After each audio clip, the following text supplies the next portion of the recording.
Ida Resi Putra Manuaba.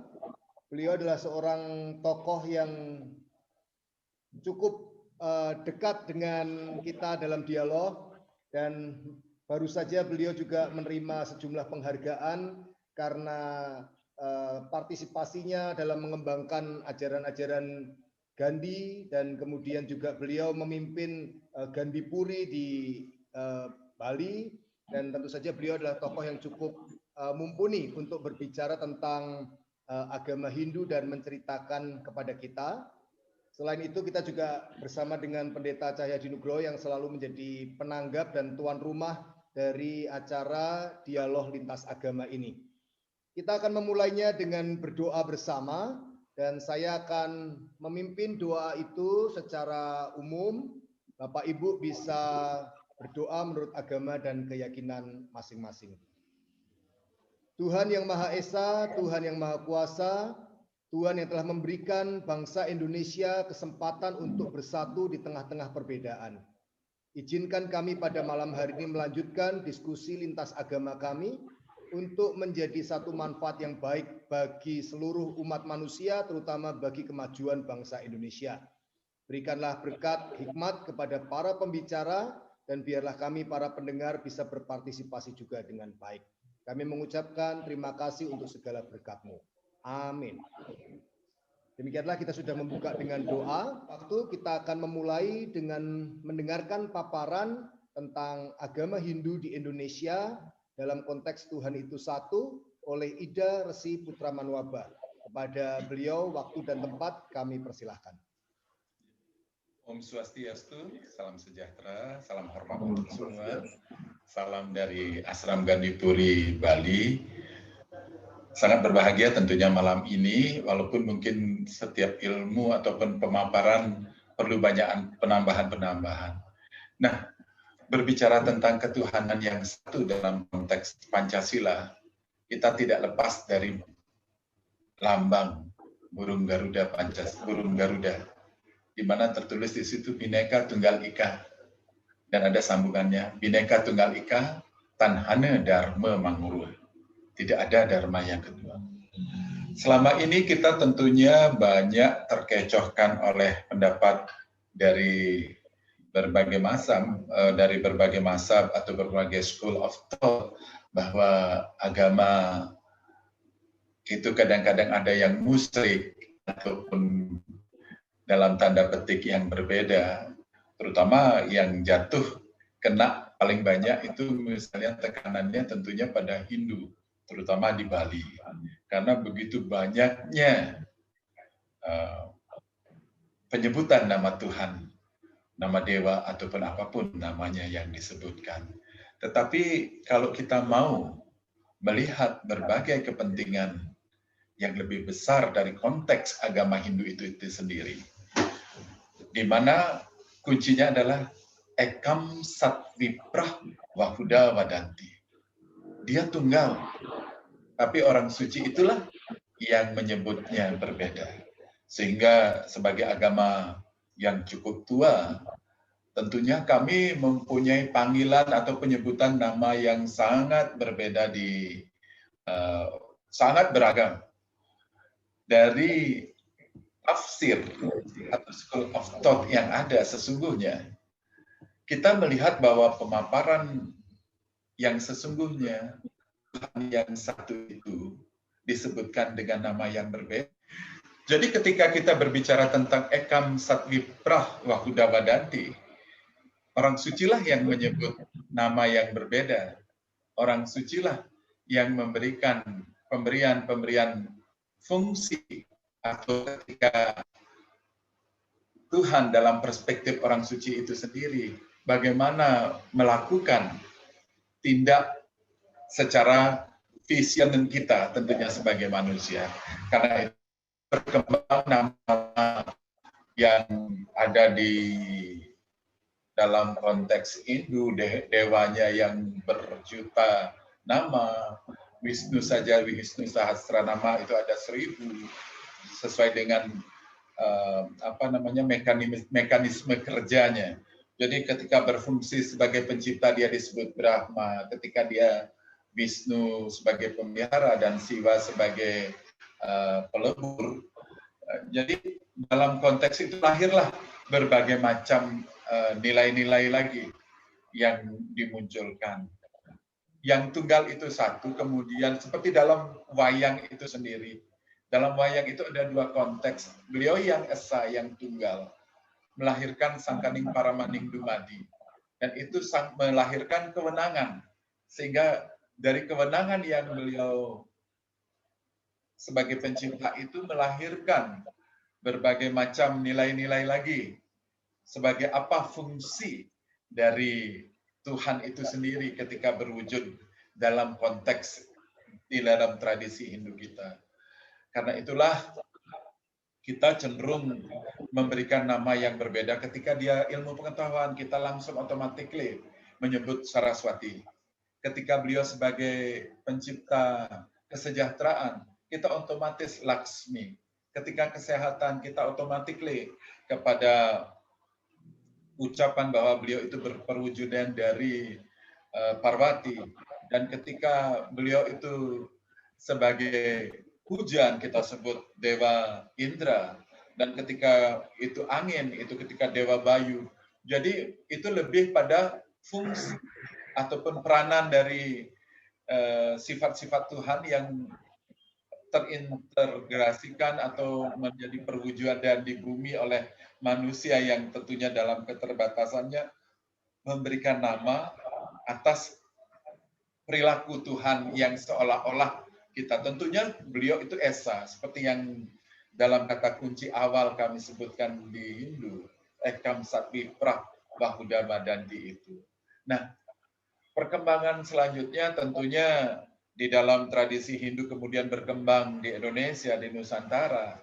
Dengan adanya keberagaman yang sekadang menjadi Hindu Nusantara, kami mempunyai penyebutan juga dengan nama yang berbeda, seperti di Kaharingan, Sunda Wiwitan, ataupun di Bromo, bahkan di Jawa Timur, juga memberikan nama yang berbeda. Di Hindu sendiri di Bali, hampir di setiap kabupaten mempunyai ritual yang berbeda tentunya dengan kabupaten, bahkan kabupaten yang lain ataupun desa yang lain, dengan menyebutkan nama yang berbeda, yang sesungguhnya satu itu menjadi indah dengan keberagamannya. Nah, dalam tradisi selanjutnya, kita tentunya terbatas karena begitu banyaknya Veda itu, dari Rigveda, Yajurveda, Samaveda, Atharva Veda. Di situ muncul puluhan ribu mantra yang tentunya sebagai pandita sekalipun, seperti saya sebagai Idarasi saya mengambil Siva Siddhanta.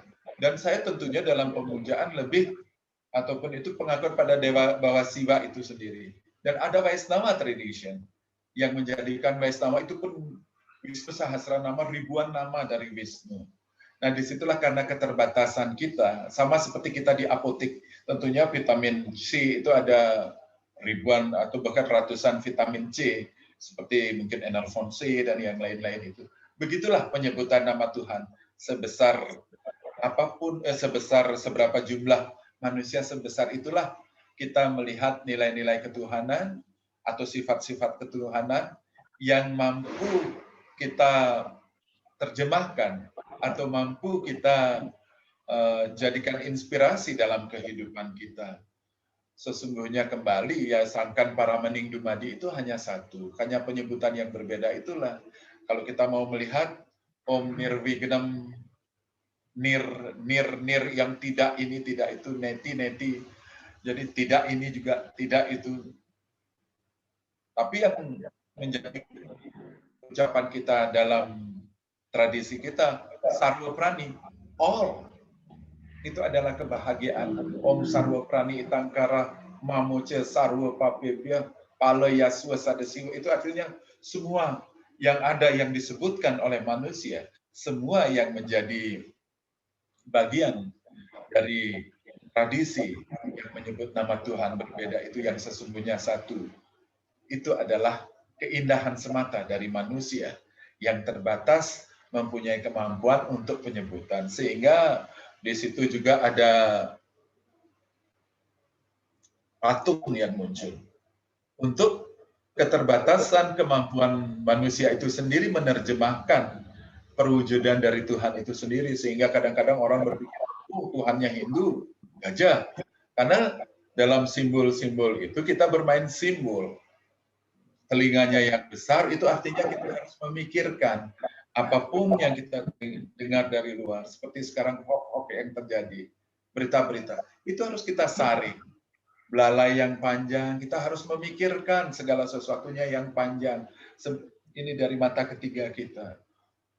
Badan kita yang besar, ini kita suka makan yang banyak, tapi kita harus mengolah makanan sesungguhnya. Jadi seperti itulah perilaku manusia itu ketika menerjemahkan nilai-nilai ketuhanan yang ada. Dan karena itu dalam tradisi Hindu yang beragam ini, baik itu terutama di Bali tentunya yang menjadi barometer katanya Hindu itu lebih. Padahal secara kecenderungan Bali dan di seluruh Indonesia, Bali itu kecil. Karena kan kita hanya 3 juta orang. Kalau kita lihat Hindu di luar Bali jauh lebih besar. Dan ketika kita ada di Kalimantan, di Sulawesi, ataupun di Jawa sendiri yang lebih besar lagi umat Hindunya, lebih banyak penyebutan nama-nama itu pun seperti di dalam wayang itu. Sangkan para mening dumadi itu satu, kemudian memberi kewenangan. Sehingga dari kewenangan, keesaan itulah muncul berbagai macam nama.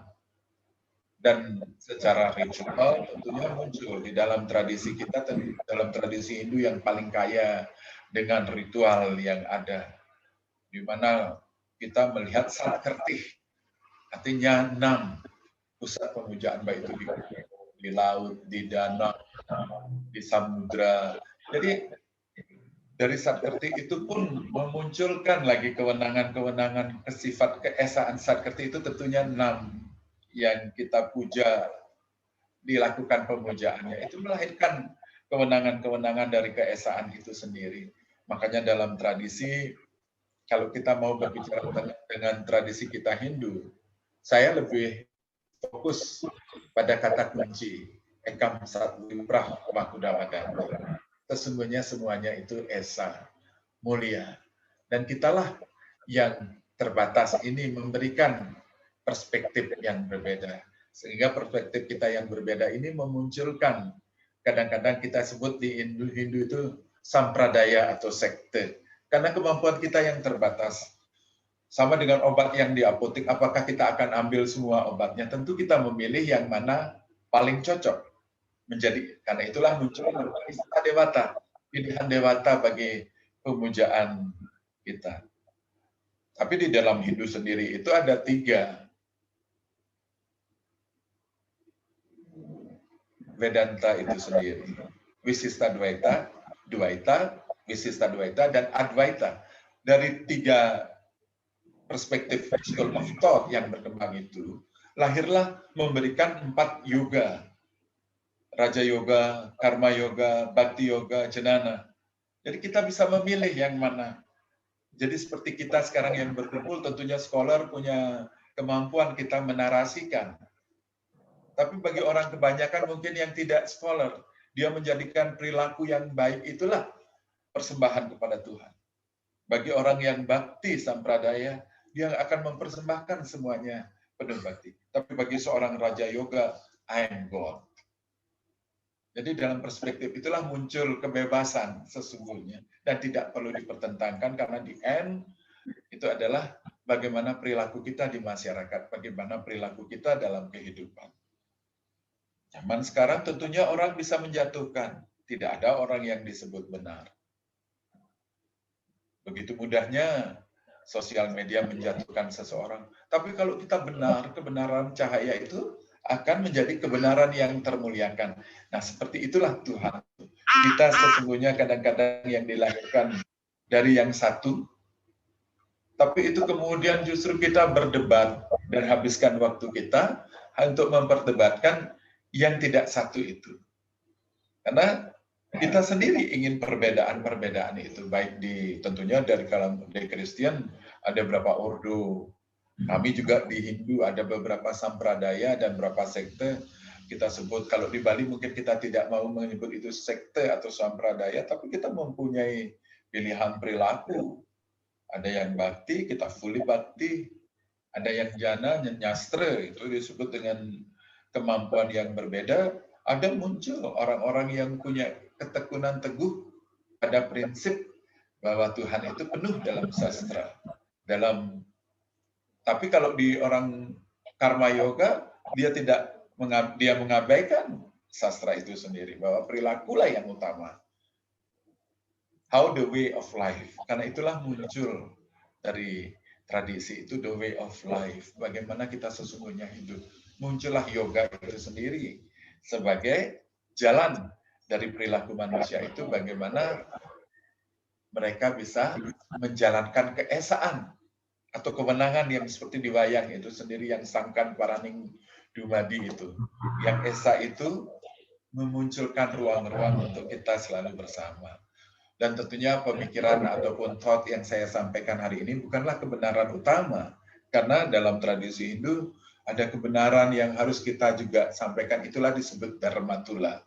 Di mana dharma itu kita bertemu. Seperti sekarang. Pemikiran-pemikiran yang positif selalu bersemu. Om Ano Badraha Kertawoyantu Wiswataha. Mungkin di dalam dialog selanjutnya kita bisa saling membuka pemikiran kita bersama. Terima kasih Ida Resi atas paparan yang sangat menarik tentang bagaimana sebetulnya teman-teman Hindu memandang konsep Tuhan yang satu itu. Silakan Pendeta Nugroho untuk paparan tahap kedua. Pendeta Nugroho silakan. Air minum ya. Om Swastiastu. Om Swastiastu. Titi Tong Dien. Assalamualaikum warahmatullahi wabarakatuh. Shalom alaikum rahayu. Terima kasih Ida. Ini saya panggil Ida aja karena ini kayak adik saya. Menarik paparan itu untuk memahami tentang ketuhanan yang satu yang kita sepakati tahun lalu. Saya ingin mencoba minta penjelasan dari apa yang saya baca. Saya membaca wayang, saya bisa menarik tadi dari penjelasan tadi, kalau saya baca wayang Purwo, maka dikatakan pada mulanya itu hanya satu, yaitu Sang Hyang Tunggal.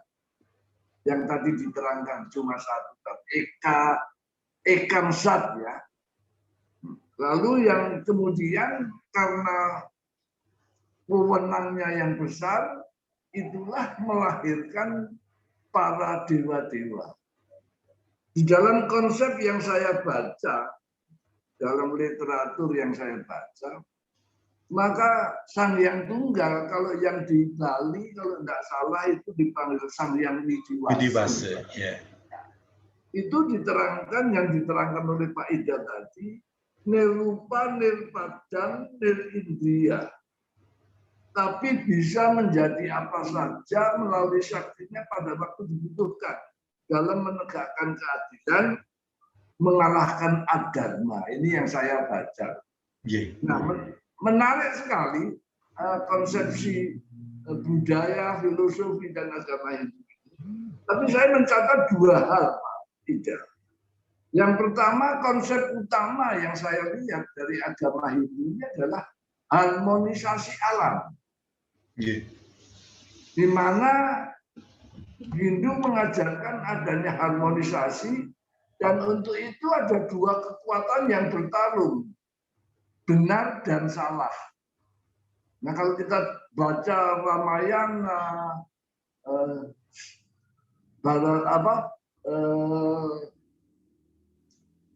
Ramayana lalu Mahabharata, ya. Maka itu di situ kelihatan apapun yang terjadi, yang benar itu yang menang. Sampai para Pandawa kembali ke Mahameru untuk kembali kepada zat asal. Nah, apa benar? Saya baca di literatur. Agama Hindu yang tumbuh dan berkembang di tempat Gangga, kira-kira 1000 tahun sebelum Masehi, itu adalah percampuran budaya migrasi para orang Aryan dengan Dravida yang melahirkan satu akulturasi lebih tinggi. Nah, budaya yang dibawakan oleh para orang Aryan dari Persia ini seperti yang dipercaya pada Zoroaster itu juga sudah mengandung pertempuran dewa jahat dan dewa baik, Ahura Mazda dan Ahriman. Nah, kemudian ditingkatkan di agama Hindu itu menjadi satu. Yang menang adalah dewa baik, yaitu yang tunggal. Ini cuma satu yang ingin saya klarifikasi. Jadi dalam hal ini, kalau kita melihat secara Kristen, Pak Ida, saya ini orang Kristen. Kalau saya membaca, maka sebenarnya itu adalah terjadi manusia diciptakan. Maka manusia disuruh memilih, dikasih pengetahuan, tidak boleh melanggar batas kejujuran. Maka ada pohon pengetahuan yang baik dan jahat. Yang baik itu harmoni dengan ciptaan alam, dengan makhluk alam, menjalankan dharmanya atau hak dan kewajibannya dengan benar. Tapi kalau dia melampaui, maka itu menjadi tidak harmoni atau disharmoni. Itulah yang jahat. Jadi saya coba memahami kalau benar konsep benar dan salah itu, jahat dan baik itu, itulah yang dihadapkan Tuhan yang satu itu kepada manusia ketika manusia dijadikan. Itu yang pertama. Yang kedua, saya ingin mendalami, Pak. Yang kedua adalah konsep Sang Hyang Widiwasa yang dikatakan nilupa, nilpadan, dan India. Itu kalau di dalam keterangan lain, apa betul itu yang disebut zat adikodrati. Ikan zat itu apa itu yang zat adikodrati. Sehingga zat yang satu itu yang maha wenang, maha kuasa itu bisa menjadi apa saja untuk menjaga keseimbangan alam. Ini yang saya ingin klarifikasi dengan Ida, bahwa ini agak berbeda dengan konsep kami agama Ibrani yang dari Yahudi, Kristen, Islam, Katolik ini. Maka dikatakan adalah yang seperti kita bahas dulu untuk dipertajam, yaitu yang satu itu bagi kami wujud, Pak, menjadi pribadi.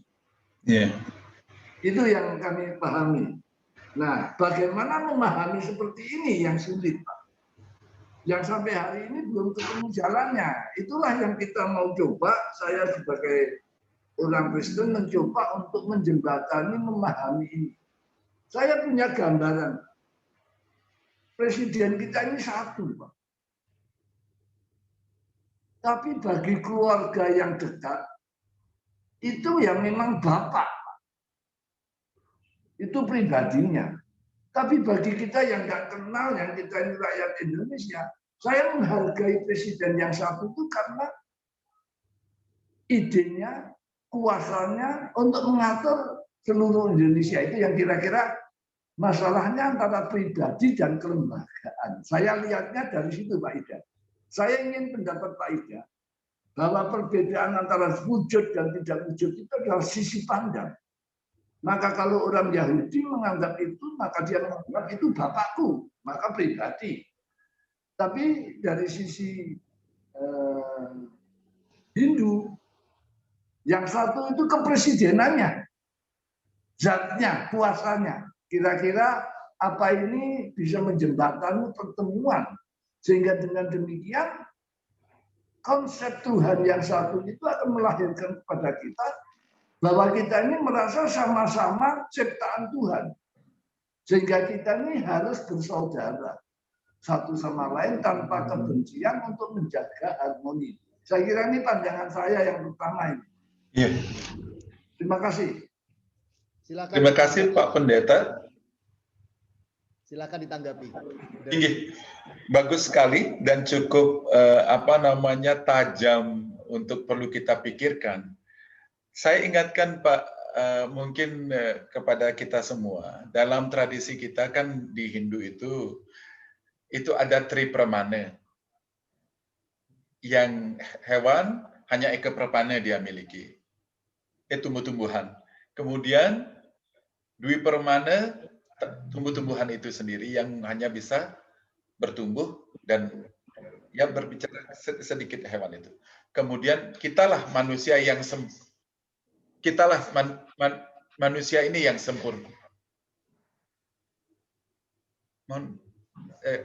Kita ini sendirilah yang sempurna, yang mempunyai tripamana antara pemikiran, perkataan, dan perbuatan yang harmoni yang seperti Pak Pendeta. Tapi kembali kita ingat Pak Pendeta dan teman-teman, mungkin kembali saya kasih gambaran dalam tradisi Hindu yang berkembang yang tentunya seperti Sungai Gangga yang akhirnya menuju samudra, semuanya itu menuju samudra yang luas, kita ini sendiri, artinya harmoni ini.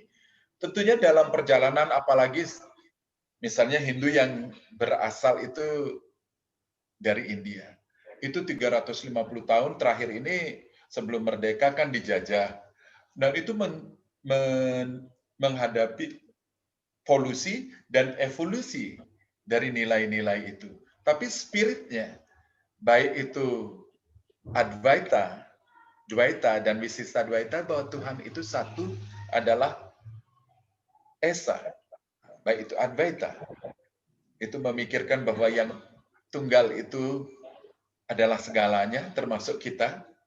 Yang Advaita memikirkan bahwa yang Esa itu di sana dan kita di sini berbeda. Kita hanya dilahirkan. Tidak ada artinya kita ini penyembah. Dan Visista Dvaita, kita memikirkan bahwa kita memerlukan seseorang atau guru yang menjadi bagian jembatan untuk kita bertemu dengan Tuhan. Nah, dari ketiga mazhab yang ada inilah melahirkan pemikiran-pemikiran yang berbeda yang tentunya ketika kita baca akan sangat berbeda. Sama seperti Bhagavad Gita. Dari yang ada, yang berkembang di Indonesia tentunya miliknya Pak Radhakrishna yang diterjemahkan, termasuk Srila Prabhupada ataupun yang lain. Dari berbagai mazhab yang berbeda inilah melahirkan pemikiran-pemikiran baru seperti mazhab di dalam kita atau grup kita inilah melahirkan pemikiran baru yang harusnya tadinya mungkin konteksnya tidak menjadi satu kesatuan yang utuh, tapi kita bisa menggali. Karena itulah dalam Hindu kita meyakini kita selalu lahir untuk lebih. Om Purnam Adaha, Purnam Idam, Purnat. Jadi kesempurnaan yang lebih rendah menuju kesempurnaan. Jadi kehidupan itu seperti Pak Pendeta tadi sampaikan, itu ada dari yang berbeda itu bahwa ada baik dan benar. Makanya di dalam tradisi kita di Bali itu disimbolkan dengan barong dan rangde, yang mana tidak akan ada yang menang, bahwa dharma dan adharma itu akan selalu berdampingan. Karena itulah perilaku manusia itu sesungguhnya yang menjadi musuh terbesar dalam hidupnya adalah dirinya sendiri. Sadripu itu. Jadi di situ kata kuncinya ketika ekam sat iprah bahuda wadanti, yang esa, yang tunggal itu, ide sang yang widiwasa itu, memberikan kewenangan viveka kita atau pemikiran kita memilih ada dharma, ada adharma, otak kiri, otak kanan. Kemudian dari pemilihan itu yang harmoni itu seperti apa, dan akhirnya tetap kita akan bergulat, tidak akan pernah sempurna mencapai kesempurnaan itu. Karena itulah kita berusaha untuk menjadikan diri kita selalu lebih baik, dan yang lebih tinggi tentunya adalah kemanusiaan, di mana kemanusiaan kita ketika hidup antara pikiran, perkataan, dan perbuatan kita harmoni, itulah sesungguhnya Hindu yang sejati. Jadi tujuan kita adalah moksha, liberation. Jadi liberation tidak ada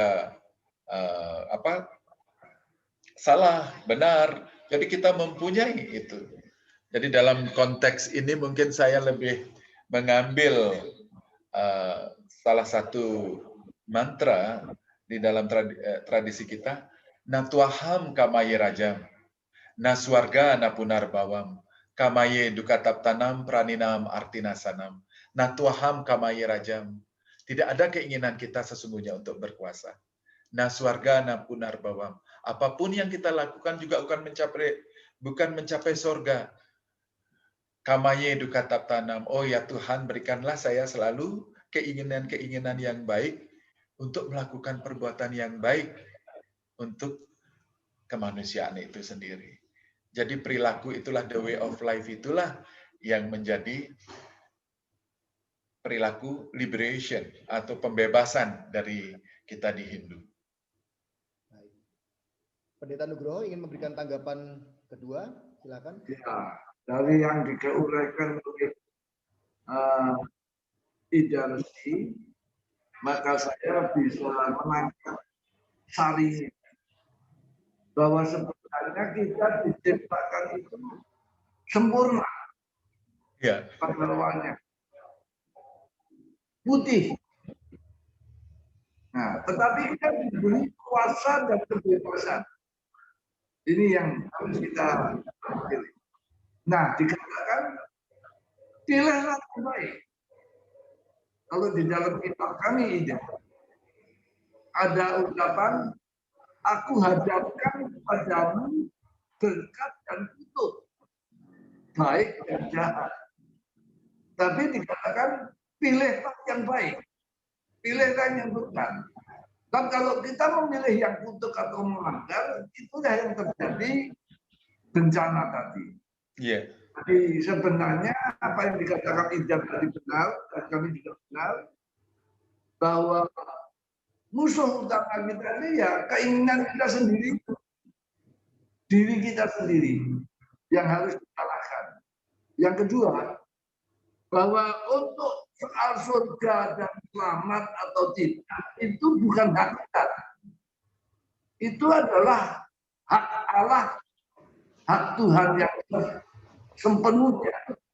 Jadi tidak pantaslah kita sebagai manusia saling menghakimi dan memutuskan bahwa orang lain masuk surga atau neraka karena urusan kita. Inilah yang kita ingin ketemukan kembali supaya manusia itu kembali kepada fitrahnya, yaitu jujur, sehingga kita kembali kepada kodrat ilahi, jujur, hingga terciptalah yang harmoni di dunia ini. Semua orang menjadi bersaudara. Itulah hukum yang kita bisa dapati dari guru agung kami, Tuhan Yesus. Bahwa kasihlah Allah segenap hati, jiwa, kalbu, dan kekuatanmu, dan kasihlah bersamamu seperti dirimu sendiri. Jadi ukurannya harus adil, benar, rendah hati.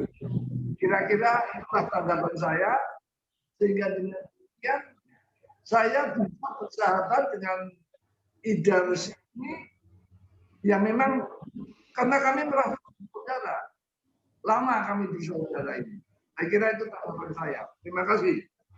Jadi orang Kristen, orang Hindu, orang apa, you are Muslim and Christian itu kalau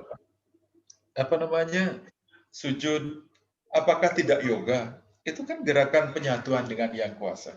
Meditasi dalam Kristen. Jadi rosari kita pergunakan. Hanya penyebutannya yang berbeda. Jadi sesungguhnya ini adalah kontribusi kita umat beragama, baik agama apapun, kita sebut yoga itu karena kebetulan term ini kita akui di dalam Hindu karena karma yoga, bhakti yoga, cenana yoga, raja yoga. Tapi sesungguhnya tidak hanya untuk orang Hindu. Seperti contoh, Anjasmara tidak berubah menjadi Hindu. Beliau sangat menjadi lebih Islam daripada Islam teman-teman kebanyakan. Saya lihat perilakunya Mas Anjas, mohon maaf saya menyebutkan seseorang yang perilakunya seperti Gus Dur. Jadi Gus Dur itu simbol yogi sejati untuk Indonesia. Termasuk Pak Nugroho dan kita yang ada di sini, kita ini yogi, kita mendengarkan orang lain dengan sabar, tekun, tidak mengaku yang paling benar. Karena itulah dalam Hindu, Badram Karnebi Surya Madevaha, dengar pertama, lihat. Jadi dari itulah diuji ini. Jadi ini ada dua telinga, pemikiran kita di sini, melihat dua, kemudian muncul di mata ketiga kita. Disinilah sesungguhnya yoga itu menjadi triangle, menjadi kekuatan yang sejati. Mudah-mudahan pertemuan ini menjadi pertemuan yang menarik, dan untuk selanjutnya mari kita, kalau ke Bali, dengan senang hati jangan tinggal di hotel, tinggal di Ashram Gandhipuri, saya jemput di airport, tinggal seminggu kita berdialog intens dengan anak-anak, sama seperti Gus Dur, kadang-kadang malam sudah di bandara telepon, Gus, aku sudah di bandara nih, sekarang mau ke ashram jemput dengan Pak Nugroho, tiba-tiba jam 7 malam, kita jam 9 tiba di Bali, masuk ashram. Jadi nilai-nilai persahabatan itulah, tidak memikirkan, beliau presiden waktu itu saya masih muda, beliau dengan santun menelpon, Gus, apakah ada waktu saya mau ke ashram sekarang. Itulah perjalanan yang luar biasa dari tokoh-tokoh yang kita miliki di Indonesia. Kita mempunyai tokoh-tokoh besar yang patut kita hormati. Dan pada saat inilah ide yang luar biasa dari Pak Nugroho, dengan Tuhan itu satu, lewat kemanusiaan dan kebenaran itu sendiri akan menjadi kekuatan kita bersama. Terima kasih tentunya untuk moderator kita yang luar biasa membantu. Terima kasih. Kalau kembali jangan tinggal di hotel. Saya akan segera ke Bali, Idarsi, karena saya sangat tertarik dengan Gandhisme dan yoga. Baik, untuk penutup terakhir Pak Nugroho, silakan memberikan closing statement, Pak Nugroho. Terima kasih. Malam ini kita sejuk dan dicerahkan. Ada beberapa catatan yang saya catat. Yang pertama adalah penjelasan dari adik saya, Idarsi ini, yang mengatakan bahwa khotbah di atas bukit itu menginspirasi Gandhi dan umat Hindu. Dan itu luar biasa. Dan saya sudah beberapa kali ke Hong Kong bareng Gus Dur, memang itu diajarkan di sana. Jadi alangkah indahnya kalau saya umat Kristen juga punya teman-teman Kristen yang mau belajar membaca pikiran-pikiran konsep agama lain supaya kita tidak buta warna. Yang kedua, catatan saya adalah bahwa orang-orang Hindu Bali itu sudah lebih maju ya daripada kita, karena dia bisa mengubah konsep-konsep dan kehidupan Hindu yang di India yang mungkin berbeda dengan Hindu di Bali, di mana kasta sudah dihapuskan. Ini luar biasa. Menghapuskan kasta itu luar biasa. Nah, bagaimana dengan kita? Kita yang masih sering bertengkar dengan ortodoksi, bertengkar dengan perbedaan agama. Apa kita tidak bisa membaca kembali kitab suci kita dengan sebaik-baiknya? Oleh karena itu saya sedang bekerja keras untuk menganjurkan kepada kita supaya jangan kita ini terpatron dengan tradisi dari agama asal yang ternyata tidak sempurna. Teman saya Pak Nasaruddin sudah mengatakan bahwa Islam di Mekah itu tidak sama dengan Islam di Nusantara. Ada hal-hal yang berbeda, tetapi ajarannya Islam. Tadi Pak Ida mengatakan Islam, Hindu di Bali memang beda dengan Hindu di India, karena Hindu di Bali sudah tidak membicarakan kasta, di mana orang sudah bisa jadi pendeta. Nah, saya kira kita banyak belajar malam ini, dan mudah-mudahan apa yang kita lakukan bersama ini akan berjalan lebih baik, dan pandemi sudah lewat, kita bisa bertemu muka dengan muka menjadi satu kegembiraan. Yes. Terima kasih. Terima kasih untuk seluruh yang Pak Nugroho hadir. Sebelum kita mengakhiri malam hari ini, seperti biasa, saya akan mengubah ini menjadi gallery view. Saya akan mencoba untuk mengcapture-nya. Mari kita nyalakan video kita masing-masing. Mari kita nyalakan video kita masing-masing dan kita berikan senyum yang baik, karena saya akan berikan capture untuk kenang-kenangan kita pertemuan malam hari ini. 1, 2, 3. Baik, terima kasih. Sekali lagi terima kasih atas kesempatan yang diberikan oleh Ida Resi Putra Manuaba yang menjadi narasumber kita, juga Pendeta Cahyadi Nugroho, dan seluruh peserta yang sudah hadir. Kita akan bertemu lagi dalam waktu selanjutnya untuk berbincang-bincang dengan tokoh Buddha tentang apa itu agama Buddha dalam konteks Tuhan itu satu. Untuk link dan waktunya silahkan menghubungi Pendeta Nugroho atau sekretariat dari DIS. Terima kasih, selamat malam. Semoga Indonesia selalu diberikan perlindungan oleh Tuhan dan umat beragama di Indonesia tetap rukun dan aman. Amin. Amin. Salam ini. Salam. Salam.